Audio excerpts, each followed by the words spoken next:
Hello, আসসালামু আলাইকুম বন্ধুরা। কথা আছে না, আল্লাহর মাইর নাকি দুনিয়ার বাইর।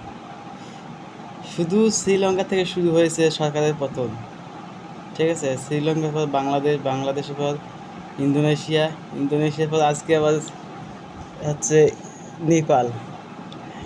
ছাত্র জনতার গণ অভ্যুত্থানে তোপের মুখে পড়ে নেপালের প্রধানমন্ত্রী তার বাসস্থান ছেড়ে প্রধানমন্ত্রিত্ব পদত্যাগ করেছে, হেলিকপ্টারে পালিয়ে গেছে। সেই আমাদের দেশের প্রধানমন্ত্রী শেখ হাসিনার মতো করেই তিনি পালিয়েছে। ছাত্র জনতার শক্তি, ছাত্র জনতার ক্ষমতা যে কীরকম সেটা এখন প্রতিটা দেশের স্বৈরাচার বুঝতে পারবে।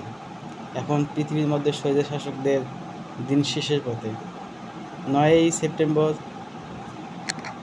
9 সেপ্টেম্বর আজকে শ্রীলঙ্কার প্রধানমন্ত্রী, শ্রীলঙ্কার দুঃখিত নেপালের প্রধানমন্ত্রী পালিয়েছে।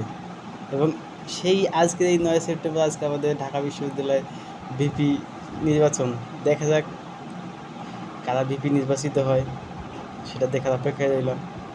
আর বন্ধুরা, আমার চ্যানেলটি সাবস্ক্রাইব করে দিবেন। ধন্যবাদ। আসসালামু আলাইকুম।